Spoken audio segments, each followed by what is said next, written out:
카카오 같은 경우에는 올해도 많이 주가가 많이 올랐어요. 그렇죠. 게다가 전문가분들이 보기에는 약간은 우려를 하고 있는 부분도 있습니다. 오늘 우려되는 부분도 말씀드리자면 LG화학을 생각을 해보시면 돼요.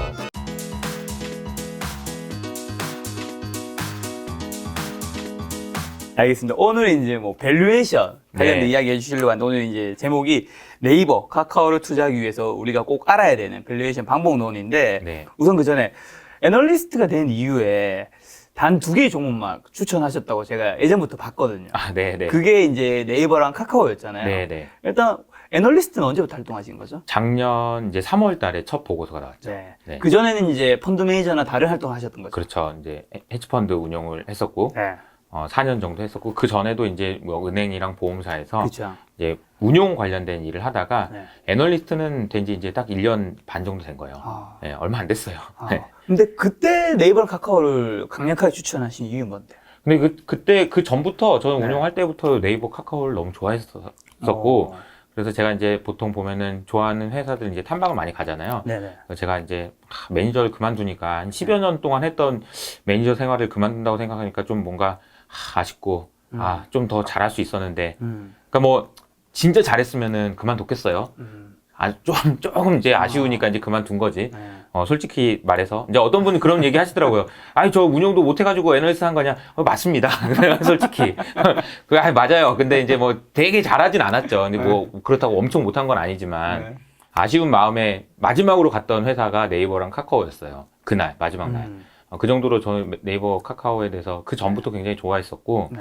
이 시대의 흐름에 되게 네. 맞는 회사다라는 그렇죠. 생각이 많이 들었죠. 사실 이제 우리 김 작가 채널에서도 여러 번 얘기했어요. 얘기했습니다. 나올 때마다 얘기했어요. 나올 맞아요. 때마다. 때마다. 네, 그렇습니다. 근데 이제 제가 네이버 카카오만 추천했던 이유도 또 있습니다. 뭔데? 그러니까 이제 제가 이제 농담처럼 우리 와이프한테 누가 이제 와이프 친구, 오래된 친구들이 오랜만에 연락이 와가지고 그냥 이상한 얘기, 뭐 잘 지내? 뭐 이러다가 근데 남편한테 무슨 주식 사야 되는지 좀 물어봐 줄 수 있어?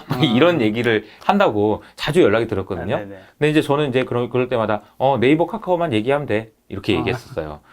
아니 근데 또 이제 전화를 해요. 그러면 와이프가 네이버 카카오래. 그러면 이제 그 사람들이 그거 말고 딴 거 없어? 그러면 뭔가 이제 숨겨진 거, 모르는 딴 거 없냐고. 거. 네이버 카카오 뭐 좋은 거 몰라? 그래서 제가 그 네이버 카카오만 얘기해. 다른 건 없어. 이렇게 항상 얘기했었거든요. 네. 근데 그 이유가 있는데요. 우리가 이제 보통 보면 올해 많은 주식들이 많이 올랐잖아요. 그쵸. 뭐 포스코도 올랐고, 네. 뭐 다른 이제 그 시크리컬이라고 할 수 있는 뭐 HMM도 올랐고 여러 올랐잖아요. 근데 그런 종목들은 사실 경기 민감 주식들이고 네. 그런 회사들의 트레이딩하고 이런 거는 사실 AS를 하기가 되게 어려워요. 왜냐면 경기가 좋아질 때는 같이 계속 좋다가 어느 순간 그냥 갑자기 안 좋아지는데 네. 그 안 좋아지는 순간이 사실 예측하기도 어렵고 전문가들도 계속 보면서 업데이트를 해야 알 수 있는 거라서 이거를 AS 해드리기 어렵다. 그런 측면에서 보면은 외부 환경과 변화 없이 그냥 이 회사가 스스로 성장할 수 있는 네. 그런 회사들이 좋겠다라고 생각해서 이제 네이버 카카오를 계속 말씀드렸던 거고 네. 오늘의 주제이기도 한 이 무형자산에 대한 이야기를 이제 하면서 자연스럽게 좀 넘어가면 좋을 것 같아요. 네. 네이버와 카카오를 밸류에이션 하기 위해서는 네. 무슨 하지만 그 개념이- 전에 그 전에 오늘 네. 그 전날에는 카카오가 폭등을 했습니다. 아, 폭등을 네네. 했고 네이버가 나도 뒤처질 수 없다. 나도 따라가겠다. 또 폭등을 했죠. 8%나 올렸더라고. 네. 네네. 그리고 오늘은 카카오가 폭락을 했어요. 맞아요. 자, 요 사태 음. 굉장히 많은 분들이 특히 시가총액 지금 5위 안에 그룹이잖아요, 기업이. 그렇죠. 이런 기업이 사실 8%씩 왔다 갔다 하는 건 또 흔하지 않은 일인데. 사실 이제 네. 기술적으로 네. 그러니까 이제 제가 이제 애널리스트 입장에서 펀더멘탈 얘기하고 기술 뭐 이런 얘기하면 좀 없어 보이긴 하지만 네. 그걸 감안하고라도 얘기하자면 좀 쉴 수 있을 것 같아요. 그러니까 이제 쉬어갈 수 있다. 쉴 수 있을 것 같다. 그러면 이제 제가 이제 말씀드리고 싶은 건 그런 겁니다. 우리가 투자와 투기의 차이는 무엇인가? 네. 이 질문을 한번 드려볼게요. 투자와 투기의 차이는 무엇인가? 많은 분들이 그 관련된 얘기를 하는데 저는 이렇게 생각합니다. 투자는 밸류에 관심이 있는 거고 투기는 프라이스에 관심이 있는 거다. 다시 투자는 회사의 가치에 관심이 있는 거고 투기는 회사의 가격에 관심이 있는 거다. 자, 그러면 투자로 돈을 번다는 얘기는 뭐냐면요. 이 회사가 가치 있는 회사라고 하면은 그 회사는 같이 가는 거예요. 동행하는 거예요. 네.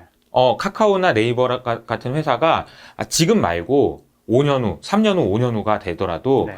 이 회사가 성장하는 과정에서 나는 그 수혜를 나도 보고 싶다. 같이 하고 싶다. 네네. 그게 가치 투자예요. 밸류 그렇죠. 투자한 거고 그게 투자입니다. 그러면 투기는 뭐냐면은 가격을 이용해서 땅 따먹기 하는 거랑 비슷한 거예요. 그치. 쌀 때 샀다가 비쌀 때 팔아. 네. 그게 무슨 투자야. 가격을 이용하는 투기지. 그렇지 않아요? 삼성전자 쌀 때 언제 싸지나 샀다가 언제 비싸지나 팔아. 이게 뭐 삼성전자가 랑 같이 하는 겁니까? 아니죠. 아니죠. 아무것도 아니에요. 그냥 그거는 그냥 투기예요. 투기. 그러면 투기는 나쁜 거냐? 그건 아닙니다. 또 우리가 주식 투자를 하면서 투자와 투기를 구분하면서 이걸 언제 그걸 하고 있냐는 거예요. 그러나 제가 이제 이 말씀을 드리는 이유는 네. 카카오 오늘 많이 빠졌어요. 네. 그러면 투기라는 관점, 그러니까 가격이라는 관점에서 보면 고민하셔야죠. 그러나 투자라는 관점, 밸류라는 관점에서는 이게 뭐 펀더멘탈이 이렇게 가다가 요렇게 갔다가 요렇게 내려왔다, 요렇게 갔다가 요렇게 내려올 수는 있죠. 하지만 이게 이렇게 우상향한다라고 하면은 저희가 이제 길게 보고 투자하시라 이런 얘기를 많이 드리지만 나는 투자자인가 투기자인가 혹은 나는 그냥 가격을 이용하는 사람, 카카오의 가격이 움직이는 걸 이용하는 사람인가 아니면 투자자인가를 판단하실 필요가 있어요. 그냥 나는 가격을 이용할래 그러면은 그냥 뭐 그만하세요 그냥 이렇게 말씀드릴 수 있는 거고 투자자라면 더 길게 기다리실 수 있을 거다라는 생각을 좀 말씀드립니다. 다만 카카오 같은 경우에는 올해도 많이 주가가 많이 올랐어요. 그렇죠. 게다가 전문가분들이 보기에는 약간은 우려를 하고 있는 부분도 있습니다. 제가 그동안은 카카오에 대해서 너무 좋은 부분만 말씀드렸다면 오늘 우려되는 부분도 말씀드리자면 좋습니다. LG화학을 생각을 해보시면 돼요. LG화학이 물적 분할이 되면서 기존에 이 회사를 투자했던 사람들이 그거 나가? 그럼 나는 안 할래. 이럴 수 있는 여지가 있다는 거예요. 그쵸. 카카오를 투자한 많은 투자자들 중에서는 카카오 뱅크가 좋아 보여서 카카오 모빌리티가 좋아 보여서 투자했던 사람들도 분명히 있을 겁니다. 그런데 분할을 하게 되면 뭐지? 나는 그것 때문에 산 거 아닌데? 라는 분도 분명히 있을 거예요. 그러면 이제 주가의 변동성은 생길 수 있다. 그런 거는 좀 감안하실 필요가 있겠다. 대신에 제가 좀 컨빅션을 가지고 말씀드릴 수 있는 거는 카카오와 카카오의 자회사의 시가총액의 총합은 앞으로도 계속 커질 가능성이 높다. 이렇게 말씀드릴 수 있는 거죠. 알겠습니다. 사실 카카오 너무 재밌는 게 8% 급등했을 때는 제 주변에서 야 지금 너무 비싸 어떻게 사? 라고 하더니 8% 급등하니까 더 떨어지는 거 아니야? 아무도 안 사 그러면 또 그런 거죠. 네. 그러니까 이제 여러분들이 가격에 집중했을 때 성공할 네. 수 있는 확률보다는 네. 가치에 집중할 때 성공할 가능성이 좀 높다. 네. 그럼 가치에 집중하기 위한 노력을 많이 하시는 게 필요한 것 같아요. 네. 자 오늘 네이버와 카카오를 이용해서 이제 할 얘기가 어떻게 보면 이제 무형자산인 네. 거잖아요. 무형자산에서 또 의미 있는 게 뭐 애플의 뭐 PBR 관련된 이야기라고. 네네. 애플의 PBR이 네. 얼마 정도 될 것 같으세요? 라고 질문을 해보면, 네. 글쎄요. 코스피의 PBR이 지금 이제 많이 올라서, 진짜 많이 올랐잖아요. 코스피. 그렇죠. 한 1.2배? 정도 됩니다. 네. 우리가 한 배가 안 되는 코스피의 PBR이 한 배를 넘기가 정말 힘들었어요. 그만큼 네. PBR이라는 그런 밸류에이션은 한 배를 기준으로 해서 이제 뭐 낮고 높고 이런 얘기를 하는 겁니다. 네. 애플의 PBR은 근데 몇 배냐면 32배입니다. 굉장히 높네요. 30배가 높아요. 30배가. 근데 너무 높은 거죠, 솔직히. 그러니까. 말도 안 되는 것 같은 그런 밸류에이션이 있는데 그 밸류에이션의 의미를 좀 잠깐 설명드리면 제가 이제 뭐 예를 들어서 A라는 회사의 뭐 대표라고 합시다. A라는 회사를 가지고 있어요. 이 A라는 회사에 투자하기 위해서 처음에 제가 자본금을 뭐 10억 넣었다고 칩시다. 근데 자본금이 10억인데 뭐 회사를 돈을 벌고 이런 걸 떠나서 이 회사의 가치가 만약에 외부에서 봤을 때 10억이다 그러면 그냥 가지고 있는 돈은 만큼 인정해 주는 개념이 될 겁니다. 근데 좀 좋을 것 같아. 계속 성장할 것 같고 그러면은 그걸 PBR을 2배로 인정해 준다라고 하면은 내가 자본금은 10억 넣었는데 이거를 20억에 사주면은 2배가 되는 거예요. PBR이. 그러면 애플의 PBR이 30배라는 얘기는 뭐냐면 이 애플이 가지고 있는 자본의 30배만큼 인정해 주고 있다는 거예요. 엄청나게 비싼 거예요. 왜요? 왜 이렇게? 두 가지가 있겠죠. 이 자본금이 뭐 10억 그리고 이제 시가총액 그러니까 분모에 자본금이 들어가고요. 네. 분자에는 시가총액이 들어가는 겁니다. 네. 가치가. 네.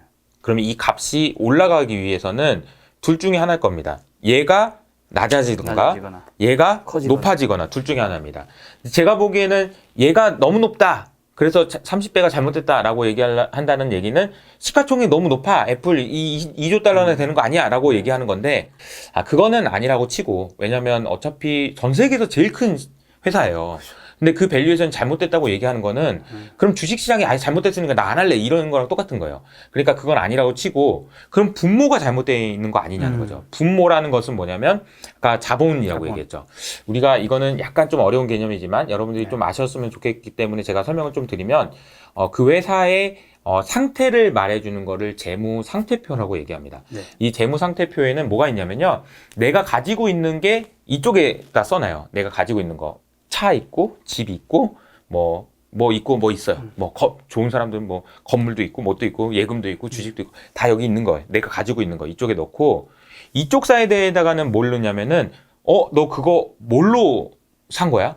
너 샤넬백 있는 거 그거 뭘로 산 거야? 그러면, 빚내서 샀어. 그러면 여기 부채. 내 돈으로 샀어. 그러면 이건 자본. 이렇게 됩니다. 여기가 이제 자본인 거예요. 네. 근데 이 자본의 개념에, 이제 이쪽 사이드 네가 가지고 있는 거 뭐 있어라고 할 때 조금 어려운 용어지만 두 가지로 있어요. 크게 유형 자산이 있고 무형 자산이 있습니다. 유형 자산이라는 건 뭐냐면 건물이에요. 애플이 그 본사 사옥 뭐 이런 거 건물인 거죠. 유형 자산이요. 무형 자산은 뭐냐? 애플이 가지고 있는 무형 자산 뭘까요? 브랜드. 팬더, 로열티. 그리고 수많은 디자인 특허. 그리고 뭐 반도체 칩도 만들고 그리고 디자인 바이 애플이잖아. 그렇죠. 애플이 가지고 있는 무형자산 얼마나 많겠습니까? 그런데 재무제표상에 기재되어 있는 애플의 무형자산은 거의 없어요. 그렇죠. 이게 좀 담기 힘들 것 같은데. 애매하죠. 내가 의지를 가지고 담으려면 담을 수도 있지만 굳이 담을 필요가 없기 때문에 자 보세요. 여기는 여기는 무형자산이 있고 여기는 유형자산이 있다고 했어요. 근데 무형자산이 이만큼 있는데 애플이 무형자산이 이만큼 있는데 실제로는 요만큼으로 잡아놨다는 거죠. 그럼 이게 이렇게 잡아지면은 여기는 자본도 이게 쪼그라들겠죠. 그쵸. 그럼 아까 제가 뭐라고 그랬죠? 자본분의 시가총액. 근데 자본이 이렇게 작아지는 것처럼 실제로는 이만큼인데 이렇게 작아지는 것처럼 느껴지면서 PBR이 이렇게 높아질 수 있다라는 거예요. 그러니까 제가 이제 애플의 PBR을 가지고 PBR이라는 개념을 장황하게 설명드리면서 온 이유는 무형자산이라는 것이 그만큼 평가하기가 굉장히 어렵다. 재무제표에 들어가지도 않는다. 이런 얘기인 거죠. 근데 중요하다. 유형자산, 그러니까 애플이 가지고 있는 건물의 가치가 중요할까요? 애플이 가지고 있는 로열티가 중요할까요? 로열티가 중요하죠. 애플이 뭘로 돈 버나요? 뭘로 돈 벌어요? 그러니까 애플 이 기기를 만들어서 벌지만 사람들이 구독 경제하고 애플에게 충성도 있기 때문에 이걸로 돈을 버는 거잖아요. 그렇죠. 이걸로 마진을 유지하는 거고. 그렇게 생각하면은 애플이 가지고 있는 브랜드 가치는 얼마나 될까? 브랜드 가치만 해도 300조가 넘는다는 얘기가 있어요. 근데 그 300조가 있는데도 불구하고 애플의 재무제표에 보면 아무것도 안 나와 있단 말이에요. 그러니까 이게 재무제표 그리고 손익계산서 이런 것만 보고 판단하기가 점점 어려워지는 세상이 된다라는 게 이제 제가 책에서도 부제로 말씀드린 게 보이지 않는 세상이라는 거예요. 재무제표를 보면 그 회사가 안 보여. 옛날에는 다 보였어야 돼요. 근데 지금은 애플과 같은 회사, 아마존 같은 회사 이런 회사들은 재무제표만 보면은 안 보여요. 여기에는 무형자산이 안 나와 있어. 그러면 어떻게 투자해야 되냐? 무형자산이 얼마가 되는지를 우리가 판단하고 투자를 해야 된다는 얘기예요. 그러니까 제가 이제 이 말씀을 드리면서 좀 재밌는 질문을 드리고 싶은 게 우리가 왜 이제 그 경제 채널 중에 이제 넘버원 채널이 3프로 TV. 김 작가는 아니었군요. 이제 김 작가도 이제 조만간 이제 넘버원 채널 되겠지만. 뭐 확실한 넘버원은 사실 뭐 3프로 TV가 맞죠. 그건 인정해야죠. 인정합니다. 인정합시다. 농담을 한 얘기예요, 여러분. 절대 제가. 네. 저도 아니니까. 아무튼 저희는 밑에입니다. 네네네. 근데 3프로 TV가 이제 얼마 전에 기사가 나왔는데 뭐 투자를 얼마 받았다. 상장을 하면 얼마가 되겠다. 이런 기사가 그 나왔습니다. 당시 기사에서 기업 가치가 한 800억인가요? 800억에서 뭐 1000억 얘기도 좀 있는 것 같고 800억 얘기도 좀 있는 것 같습니다. 에이 뭐 3프로 TV가 800억? 1000억? 에이 뭐 그 정도야. 유튜브 아니야? 그러니까 그냥 유튜브인데 무슨 1000억이야. 이렇게 생각하실 수 있을 것 같습니다. 그렇죠. 그러면 우리가 3프로 TV를 밸류에이션 하기 위해서는 뭐가 필요할까? 한번 여러분들이 한번 생각해 보세요. 여러분들이 3프로 TV가 만약에 상장된다면 어느 정도의 가치에 투자를 하시겠습니까? 이 질문을 해보면 막막합니다. 자, 우리가 P/ER로 한다고 생각해 봅시다. 그러면 3%가 돈을 얼마나 벌까요? 잘 모르겠어요. 재무제표를 제가 본 적은 없어서. 그렇죠. 근데 뭐 10억 번다고 칠까요? 그럼 1000억이면 100배입니다. PER 100배면 아이고 이거 너무 비싸다 안 돼. 이렇게 하겠죠. 자본금은 아마 거의 없을걸요. 진짜? 괜찮겠어? 아니 몇백억 있진 않을 거 아니야. 자본금이. 그렇잖아요. 뭐 10억 있으면 많이 있겠지. 뭐 50억 잡읍시다. 50억 잡아도 1000억이면 PBR이 20배예요. 네. 그렇잖아요. 아까 제가 말했죠. 코스피의 PBR은 1배라고요. 그럼 PBR하고 PER로 3% TV의 밸류에이션을 할 수 있냐고요. 없을 것 같아요. 못 한다니까요. 그러면 왜 PER과 PBR이라는 이 밸류에이션이 중요하죠. 중요하지만 이것만 가지고 안 된다고 제가 계속 말하는 이유는 뭐냐면 3% TV 같은 회사가 안 나오겠습니까? 앞으로? 나오겠죠. 김 작가도 나오죠. 김 작가도 상장하죠, 이제. 기분 좋다. 가야죠. 지금 가야 되는 거 아닙니까? 그러니까 이런 무형자산으로 돈을 버는 회사들이 앞으로 계속 늘어날 거라는 거예요. 세상이 바뀌는데. 그래서 그렇게 3% TV가 되겠죠. 만약에 상장한다면 우리 뭘 보고 투자해야 되는데? 그러면 이 가치가 어떤 것에 의해서 결정되는지를 생각을 해봅시다. 네. 제가 생각하는 키워드는 몇 가지가 있는데 첫 번째는 시간이에요. 시간. 시간. 이 시간이라는 개념이 왜 중요하냐면요. 네. 이 무형자산은요. 그것도 돈을 벌 수 있고 굉장히 큰 영향력을 가지고 있는 이 무형자산의 가치는 시간이 갈수록 커집니다. 근데 왜 시간이 갈수록 커지지? 우리 건물은 감가상각을 해서 내가 공장을 지어서 1조를 들여가지고 공장을 지었어. 네. 그래도 이 회사, 이 유형자산은 나중에 시간이 지나면 가치가 네. 없어지니까 감가상각을 해요. 그래서 20년 되면은 가치가 없는 걸로 치자. 이렇게 감가상각을 합니다. 그런데 제가 보기에 무형자산, 특히 돈이 나오는 뭐 애플의 브랜드든 뭐 이런 범접할 수 없는 네. 이미 검증되어 있는 무형자산은 시간이 갈수록 가치가 커져요. 두 가지 이유가 있는데 그게 첫 번째가 시간인데 네. 이런 질문을 드려보면 좋을 것 같아요. 작년 이맘때쯤에 3프로 TV와 같은 정도 수준의 유튜브 채널을 만드는데 필요한 돈과 네. 얼마 안 들었겠죠. 작년쯤이면. 지금 3프로 TV급을 만드는 데 필요한 돈과 어마어마할 것 같은데. 차이가 정말 많이 날 것 같지 않아요? 네. 그렇죠. 근데 왜 차이가 날까요? 그 시간이 축적되면서 무형자산이 형성됐기 때문에 그래요. 그렇죠. 수많은 팬들이 있고 네. 그 수많은 사람들이 그곳에서 시간을 보내면서 했던 경험이 있고 그것이 녹아서 3프로 TV라는 그런 채널을 만든 거잖아요. 그 영향력을 만든 거고 지금 만들려고 하면 어려워요. 작년에 만들려면은 쉽진 않았지만 지금보다는 훨씬 쉬웠죠. 네. 그러니까 뭐 요즘에는 보면은 수많은 채널들이 막 경제 유튜브 한다고 해서 많이 만들지만 그 회사들이 지금 엄청난 돈을 때려받고 있습니다. 뭐 작가도 몇 명 붙이고 막 누구도 몇 명 붙이고 투자도 많이 하고 편집자도 스튜디오도 막 붙이고. 엄청 막 화려하게 맞아. 어려워요. 근데 어려워요. 왜냐하면 이미 형성돼 있기 때문에. 그렇죠. 그러니까 보세요. 애플도 마찬가지예요. 페이스북도 마찬가지예요. 카카오도 마찬가지예요. 카카오톡 같은 거를 10년 전에 만든다고 생각해봐. 그때는 뭐라도 해볼 수는 있었겠지. 지금은 못 만들어요. 못 만들죠. 시간이 갈수록 이 무형자산의 가치는 커진다는 거예요. 커지죠. 예. 이게 첫 번째 중요한 포인트고요. 두 번째는 뭐냐면은 소프트웨어 엔지니어의 몸값입니다. 이게 무슨 뚱딴지 같은 소리냐. 네. 왜냐면 이거를 구현하기 위해서 우리가 이제 예를 들어서 이렇게 얘기해 볼게요. 네이버가 가지고 있는 검색 엔진, 네. 네이버 쇼핑이라는 그런 플랫폼, 그리고 카카오톡이라는 그런 그것도 다 코딩으로 만든 거잖아요.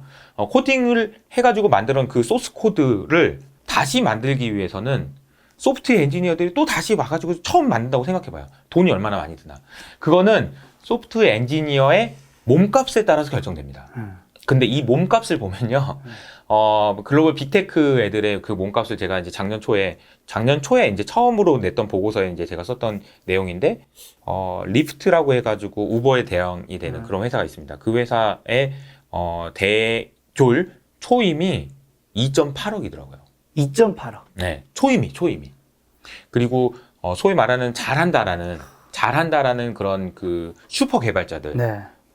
는 뭐 페이스북, 구글 뭐 이런 데들은 뭐 20억, 30억 우습게 갑니다.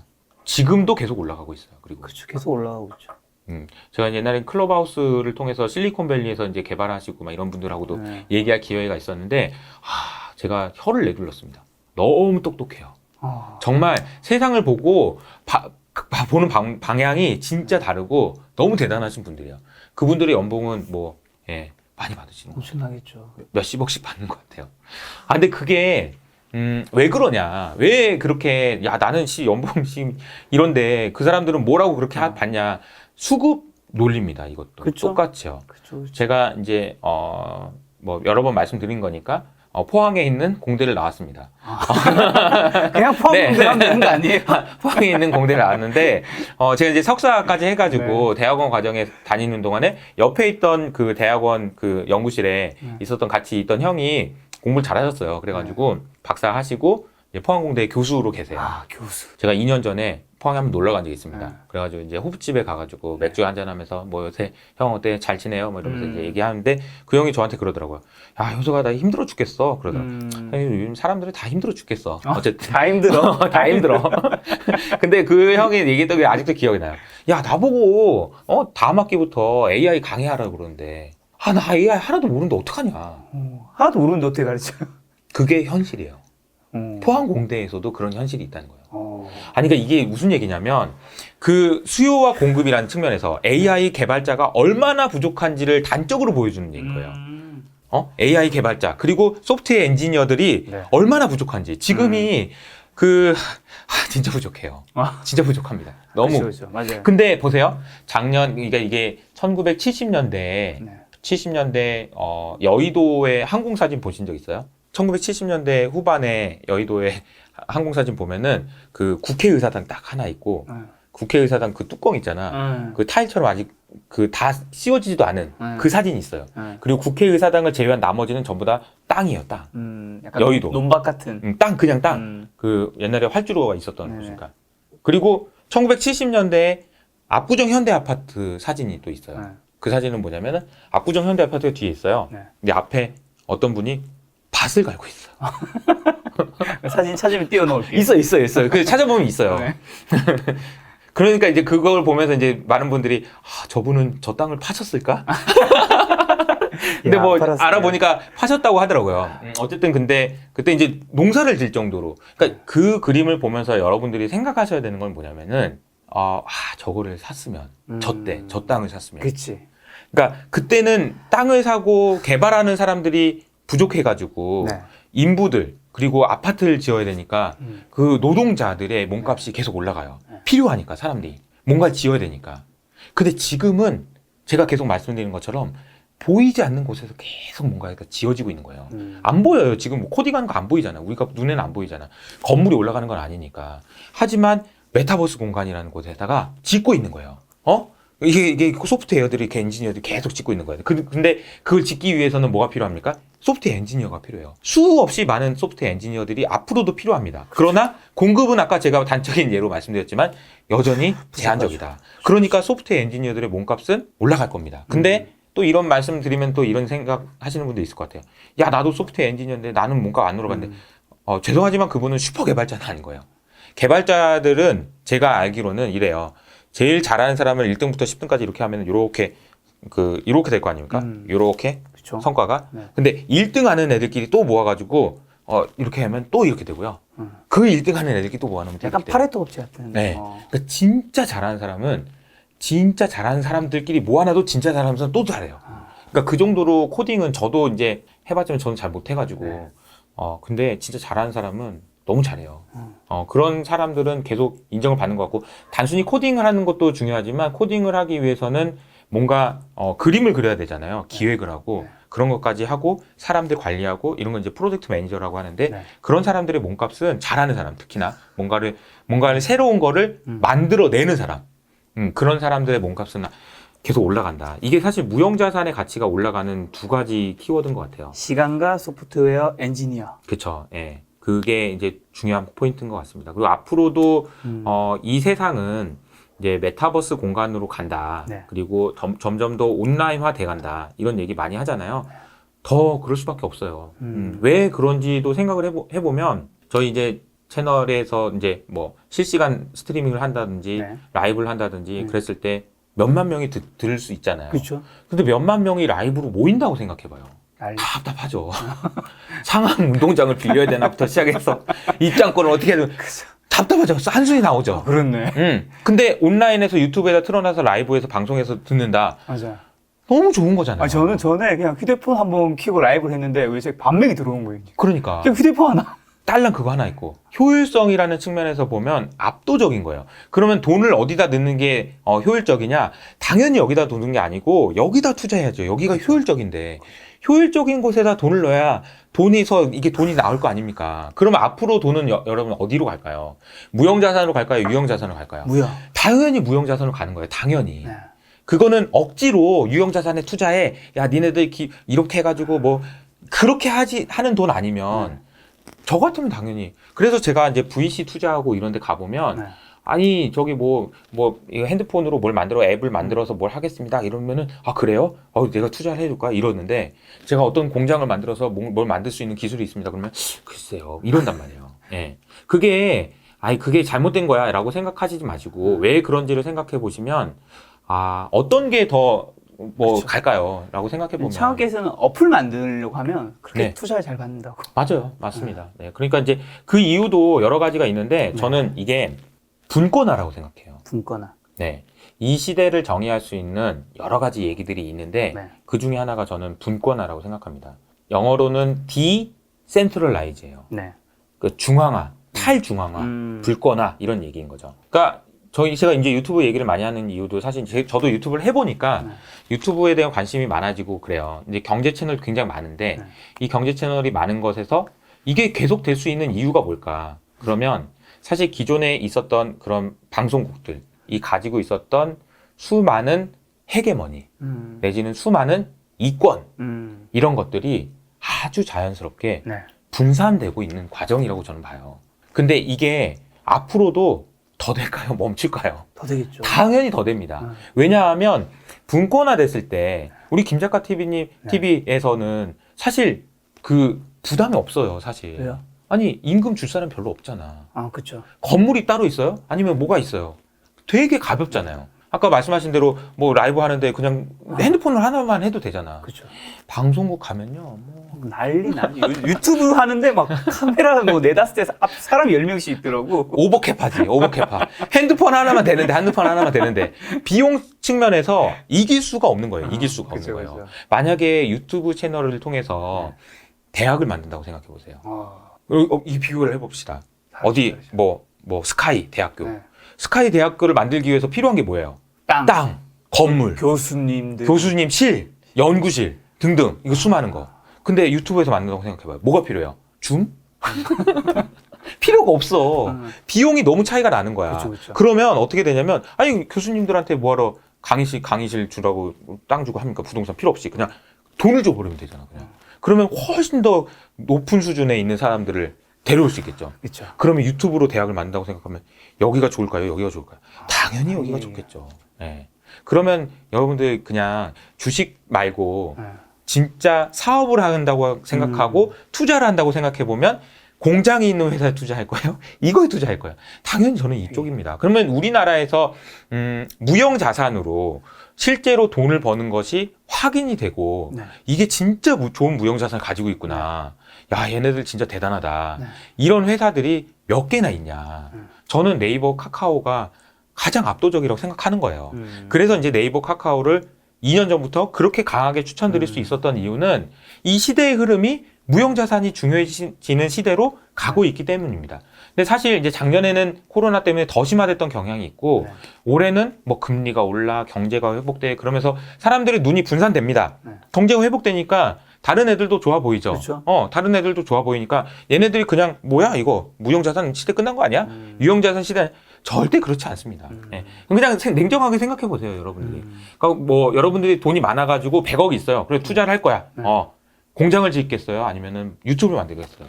유튜버의 효율주의. 그럼요. 효율적이라는 거예요. 그리고 투자가 가치가 있다는 거예요. 이 무형자산에 대한 또 더 심도 깊은 질문 하기 전에 네. 한 가지 이제 저도 뭐 유튜버니까 궁금한 네네. 거는 삼프로 TV가 네. 만약에 지금 현재 1,000억의 가치를 인정받고 있다면 김작가 TV는 어느 정도 가치를 또 팀장님 무형자산 가치에 관심이 되게 많으신 분인가 네네. 궁금합니다. 네네. 뭐 제가 생각하기에는 네. 뭐 반띵하면 되지 않을까? 반띵. 야, 500억? 에이. 왜? 죽을까요? 안 될까요? 아니 저기 구독자 수로 따지면 140만, 70, 80만이잖아. 네네. 왜요? 반땡 충분히 가능할 것 같은데. 거긴 근데 더 다른 것도 많이 하시잖아요. 사람. 근데 그것도 있고 뭐 충성도라는 측면 네. 그리고 이제 여러 가지를 감안하면 네. 가능하죠. 저는 충분히 가능할 것 같아요. 저는 사실 반에 반만 해도 충분히 만족. 아니 그러면 안 됩니다. 저기 사업을 하시는 분이 이거 멀리 보고 크게 이렇게 크게 하셔야죠.